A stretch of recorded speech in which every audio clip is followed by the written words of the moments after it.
প্রত্যেকটি সিস্টেম চলার জন্য কিছু নির্দিষ্ট নীতিমালা থাকে, কিছু নির্দিষ্ট রুলস থাকে। ঠিক তেমনি ভাবে হোমিওপ্যাথির কিছু নির্দিষ্ট রুল বা নীতিমালা রয়েছে। এই নীতিমালাগুলোকে বলা হয় বেসিক প্রিন্সিপাল অফ হোমিওপ্যাথি। আপনি যখন হোমিওপ্যাথি শিখতে চাচ্ছেন তখন হোমিওপ্যাথি অ্যাকচুয়ালি কি সেটা জানা খুবই জরুরি, এবং সেই সংক্রান্ত বিষয় প্র্যাকটিক্যাল এক্সাম্পল দিয়ে আজকে আমরা এই ক্লাসের মাধ্যমে আপনাদেরকে শেখাবো ইনশাল্লাহ। আমাদের সাথে থাকবেন। তো হোমিওপ্যাথিতে প্রধান যে নীতি রয়েছে সেই নীতিটা হলো ল অফ সিমিলিয়ান, সেটা আমরা আলোচনা করব। তার আগে আমরা যেটি আলোচনা করব সেটি হলো হোমিওপ্যাথিতে 7টি বেসিক মূলনীতি রয়েছে। এই 7টি বেসিক মূলনীতি অবশ্যই একজন হোমিওপ্যাথিক চিকিৎসকের জানা দরকার, এবং এছাড়াও আমি আরো 8 থেকে 12 নং অর্থাৎ আরো কিছু নিয়ম নীতি যোগ করেছি যেগুলো হোমিওপ্যাথিতে রয়েছে। এগুলো একজন উচ্চমান হোমিওপ্যাথিক চিকিৎসকের জন্য, ভালো একজন ক্লাসিক্যাল হোমিওপ্যাথ চিকিৎসক হওয়ার জন্য খুবই জরুরি। তো আমরা যে মূলনীতিগুলো দিয়েছি এগুলো আপনারা স্ক্রিনশট দিয়ে রাখতে পারেন, এবং এগুলো আমি পড়াবো ইনশাল্লাহ। এই 12টি মূলনীতি, সেটা হলো সদৃশ্য নীতি, একক ঔষধ প্রয়োগ নীতি, ল অফ সিমপ্লেক্স, সূক্ষ্ম মাত্রায় ঔষধ প্রয়োগ নীতি, ওষুধ পরীক্ষার বিধান, শক্তিকরণ পদ্ধতি, তরুণ ও চিররোগের মতবাদ, জীবনী শক্তি মতবাদ। এই 7টি মূলত বেসিক প্রিন্সিপাল অফ হোমিওপ্যাথি, হোমিওপ্যাথির বেসিক নীতিমালা। এরপরে রয়েছে ডাক্তার হ্যারিং এর আরোগ্য নীতি, পুনঃপ্রয়োগ না করা নীতি, রোগী ঔষধের স্বতন্ত্রতা, রোগ নয় রোগীর চিকিৎসা, একজন রোগীর সম্পূর্ণ বিবেচনা করে চিকিৎসা, আংশিক বিবেচনা নয়। এই 12টি আমি মূলত আপনাদেরকে বেসিক বা প্রিন্সিপাল শেখাতে গিয়ে প্রত্যেকটি আমরা লাইন বাই লাইন আপনাদেরকে শিখে দেবো ইনশাল্লাহ। তো আজকে আমরা শিখব হোমিওপ্যাথি কি, হোয়াট ইজ হোমিওপ্যাথি। এই হোমিওপ্যাথি জানার জন্য আমাদের ল অফ সিমিলিয়া, আমরা যদি হোমিওপ্যাথি কি সেই কথাটা বলতে চাই তাহলে আমাদের প্রথমে কথা বলতে হবে homoeopathy is a system of medicine discovered by German homoeopathic physician doctor Christian Friedrich Samuel Hahnemann, law of similia. অর্থাৎ জার্মান চিকিৎসা বিজ্ঞানী ডাক্তার স্যামুয়েল হানিম্যান চিকিৎসা বিজ্ঞানে একটি সিস্টেম তৈরি করেছেন, আবিষ্কার করেছেন, যেটি ল অফ সিমিলিয়া বা সদৃশ্য নীতির উপর প্রতিষ্ঠিত, সেটাই হলো হোমিওপ্যাথি। তো এখন প্রশ্ন হয় যে ল অফ সিমিলিয়াটা কি, যেটাকে বলা হয় ফার্স্ট প্রিন্সিপাল অফ হোমিওপ্যাথি। তো প্রথম প্রিন্সিপাল হোমিওপ্যাথির ল অফ সিমিলিয়া, এটাকে আমরা সাধারণত বলে থাকি সিমিলিয়া সিমিলিবাস কিউরেন্টার। তো আমরা হোমিওপ্যাথিকে যদি বিশ্লেষণ করি, হোমিওপ্যাথি সম্পর্কে একটু আইডিয়া নেব। হোমিওপ্যাথি এই শব্দটি হোমিওস এবং প্যাথিয়া থেকে এসেছে, যা 1824 সালে ডাক্তার স্যামুয়েল হানেমান সর্বপ্রথম ব্যবহার করেন, যার অর্থ সদৃশ, এবং প্যাথিয়া শব্দের অর্থ রোগ, দুর্ভোগ, সাফারিং। তাহলে আমরা যদি একত্র করি, হোমিওপ্যাথি শব্দের অর্থ বোঝায় সদৃশ রোগ, সদৃশ দুর্ভোগ, এবং সিমিলার ডিজিজ, সিমিলার সাফারিং, এই শব্দগুলো বোঝায়। আসলে প্রশ্ন হতে পারে তাহলে হোমিওপ্যাথি কি আসলে রোগ? আচ্ছা, সেই প্রশ্নের উত্তর আমরা আপনাদেরকে সামনে দেব অবশ্যই। হোমিওপ্যাথি হলো এমন একটি পদ্ধতি যেখানে প্রাকৃতিক দুর্ভোগ বা প্রাকৃতিক রোগের সমলক্ষণ বিশিষ্ট ঔষধ প্রয়োগের মাধ্যমে রোগীকে সম্পূর্ণ আরোগ্য করে। ভাষাটা খুব জটিল হয়ে গেছে, তো আপনারা এই ভাষাটাকে আরো সহজ করে জানতে আমরা এই সদৃশ্য নীতি এবং সদৃশ্য বিধানকে আরো জানতে আমাদের আরেকটু বেসিক ধারণা দরকার। বেসিক ধারণা কোন বিষয়ে দরকার? সেটা হলো হোমিওপ্যাথি কিভাবে আবিষ্কার হয়েছিল, সেটা আমরা হানিম্যানের জীবনীতে আলোচনা করেছি। তারপরও প্রসঙ্গত আমরা সে বিষয়টি নিয়ে একটু আলোচনা করব। হানিম্যান যখন উইলিয়াম কালনের লেখা বইতে দেখলেন যে cinchona bark, Peruvian bark, China স্থূল মাত্রায় শরীরে প্রয়োগ করলে কম্পজ্বরের সৃষ্টি হয় এবং সূক্ষ্ম মাত্রায় প্রয়োগ করলে সেই কম্পজ্বর ভালো হয়, তখন মূলত হোমিওপ্যাথির জনক এই হোমিওপ্যাথি আবিষ্কার করেন এবং হোমিওপ্যাথি আবিষ্কারের দিকে এগিয়ে যান। তো এখন কথা হলো, হোমিওপ্যাথির জনক যে এই বিষয়ে সামনে এগিয়ে গিয়েছিলেন, সামনে চলে গিয়েছিলেন, এই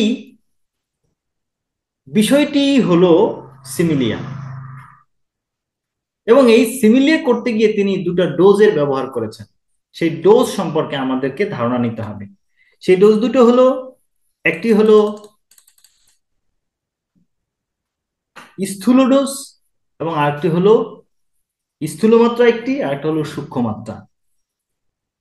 একটা হলো ম্যাসিভ ডোজ এবং একটা হলো সিমপ্লেক্স ডোজ। তো এখন কথা হলো, আমরা যে ডোজগুলো ব্যবহার করি, বিভিন্ন ডোজ সংক্রান্ত কথা আমার এই লেকচারের মধ্যে পাবেন। বিশেষ করে আজকের লেকচারে আপনারা পাবেন ঔষধের বিষ মাত্রা, হোয়াট ইজ পয়জন বা পয়জনাস ডোজ। আমরা যখন একটা ওষুধ প্রুভিং করা শুরু করি, অর্থাৎ যখন আপনি একটা ওষুধ প্রুভিং করবেন বলে স্থির করলেন এবং একটা ডোজ প্রয়োগ করেন, ধরুন আমরা চায়নাকে আমাদের শরীরে প্রয়োগ করলাম, যতক্ষণ পর্যন্ত না চায়না আমাদের শরীরে কম্পোজার সৃষ্টি করার মতো লক্ষণ তৈরি করে, ততক্ষণ পর্যন্ত এই ডোজটা বিষ মাত্রা বা পয়জন ডোজ। যখন এই বিষাক্ত লক্ষণগুলো তৈরি করা হয় করে, তখন এই ডোজটাকে বলা হয় পয়জন ডোজ।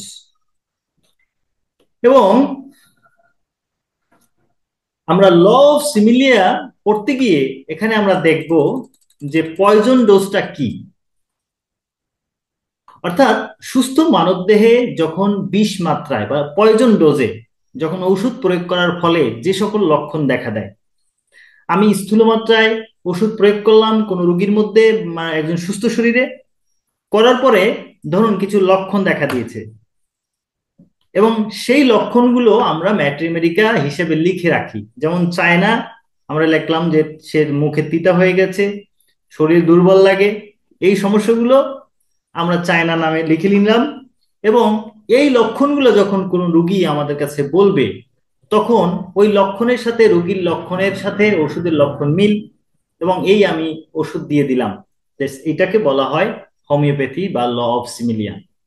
আমরা যেটাকে সংক্ষেপে বলি সদৃশ্য ওষুধ প্রয়োগ নীতি।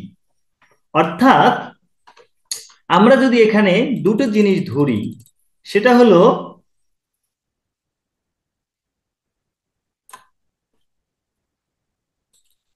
একটা হলো তিনটা জিনিস আমরা ধরি। একটা হলো patient,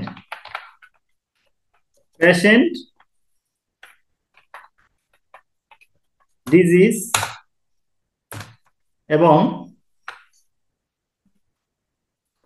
patient symptom, symptoms disease এবং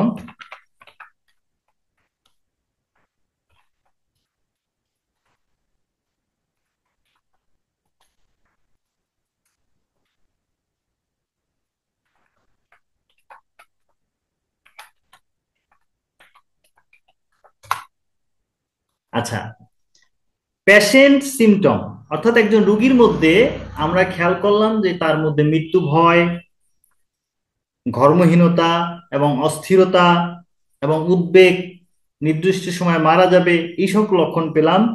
এটা এই লক্ষণগুলো পেলে আমরা বুঝি যে এই লক্ষণ সদৃশ একটা মেডিসিন আমাদের হোমিওপ্যাথিতে আছে, সেটা হলো অ্যাকোনাইট ন্যাপ। তো এই মেডিসিনটাই যখন আমরা রোগীকে দেব, তখন এই রোগী আরোগ্য হবে কিভাবে? পটেন্টাইজ এনার্জি অর্থাৎ পটেন্টাইজ মেডিসিন যদি আমরা প্রয়োগ করি তাহলে এই রোগীটা আরোগ্য হবে। তাহলে কি সদৃশ সিমটম এবং সদৃশ মেডিসিন এবং এর মাধ্যমে যে চিকিৎসাটা হয়, দিস ইজ কল হোমিওপ্যাথি। একেবারে ইজি ভাষায় এটা হলো হোমিওপ্যাথি। তো এখন আমরা যদি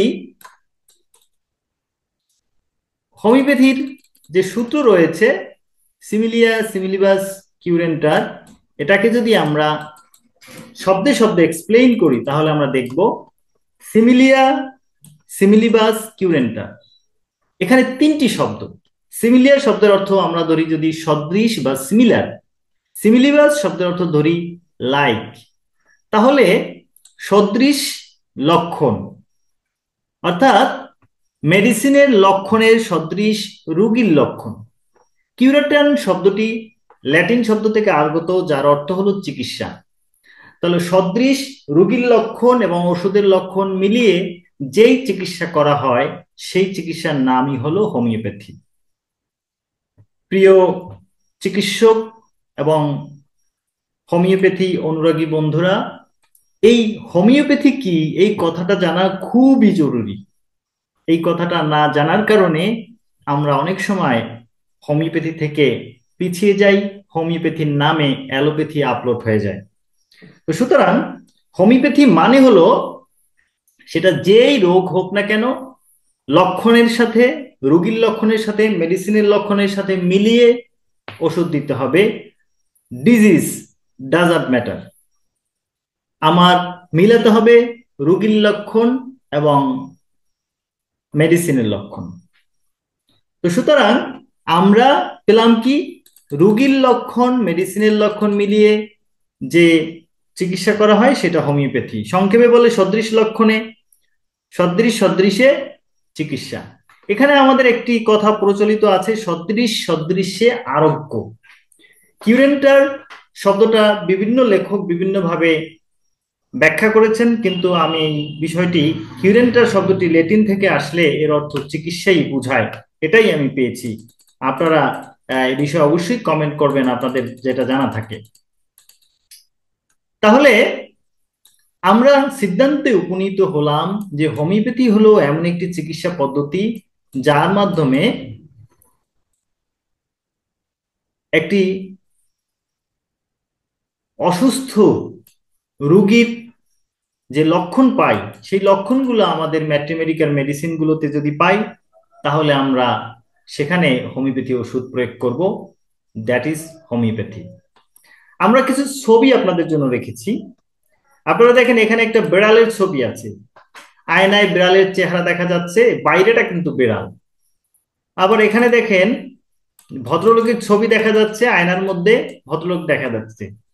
এখানে আয়নার ছবিটাকে যদি আমরা রোগীর লক্ষণকে বিবেচনা করি, যেমন এখানে কালো চুল রয়েছে, চোখ রয়েছে, টি শার্ট পরা রয়েছে, ঠিক তেমনি ভাবে আয়নার বিপরীতে একজন লোক আছে যার সেম একই জিনিস, এবং এই রোগী এবং মেডিসিন এই লক্ষণ যখন সমতা হবে এবং একটা ইমেজ ক্রিয়েট করবে, দ্যাট ইজ ট্রু হোমিওপ্যাথি।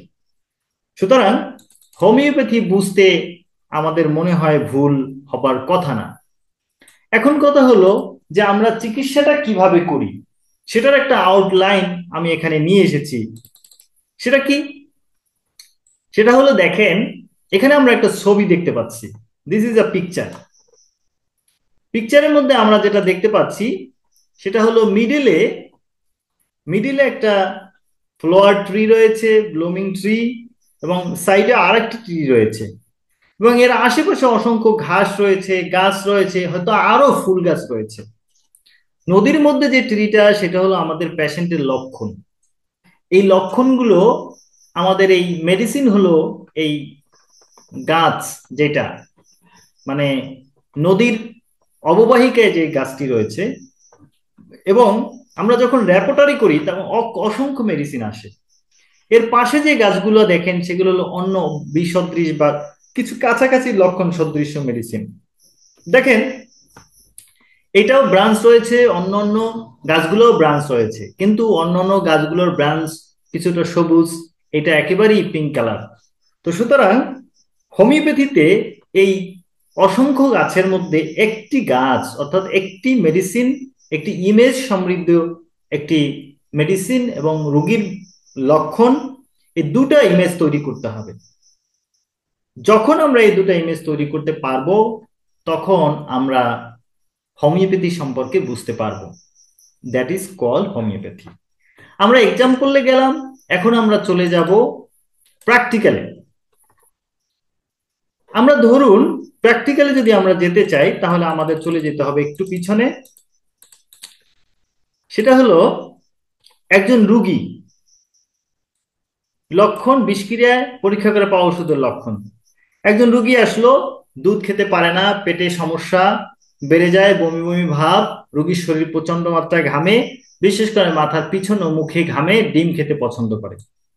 এই যে তিনটি লক্ষণ আমরা নিয়েছি, এই তিনটি লক্ষণকে আমরা এক্সপ্লেইন করলে আমরা ক্যালক্রিয়া কার্ভ পাবো, পালসিটিলা পাবো, এবং সাথে আরো ন্যাট্টামিউর পাবো, ইপিকাক পেতে পারি। তো সুতরাং এই মেডিসিনগুলোর মধ্যে রোগী শীতকাতর এবং পালসিটিলা রোগী গরম কাতর। তাহলে দেখেন তফাৎটা আমরা কিভাবে করি। যেহেতু রোগী শীতকাতর, ক্যালক্রিয়া কার্ভ শীতকাতর এবং লক্ষণের বেশিরভাগ লক্ষণ ক্যালক্রিয়ার সাথে মিলে গেছে, এবং আমরা এই রোগীকে ক্যালক্রিয়া কার্ভ দেব, রোগী আরোগ্য হয়ে যাবে। তো সুতরাং লক্ষণকে বিবেচনা করে, আমি আবারও বলছি এই বিষয়টি খুব ছোট্ট বিষয়, এটা বারবার বলার উদ্দেশ্য এই যে আমরা লাইফ টাইম ভুল করে ফেলি শুধুমাত্র এই হোমিওপ্যাথির সংজ্ঞাটা ভালো করে না বোঝার কারণে। এবং বাকি বিষয়গুলো হোমিওপ্যাথি এত ইজিলি আমি আপনাদেরকে শিখিয়ে দেব, আপনারা বুঝবেন যে হোমিওপ্যাথি আসলে সাগর এবং সমুদ্র না, দিস ইজ সায়েন্স এবং ইজি। তো সুতরাং হোমিওপ্যাথির লক্ষণ এবং লক্ষণ অনুসারে একটি শক্তিকৃত মেডিসিন প্রয়োগ করার নামই হলো হোমিওপ্যাথি।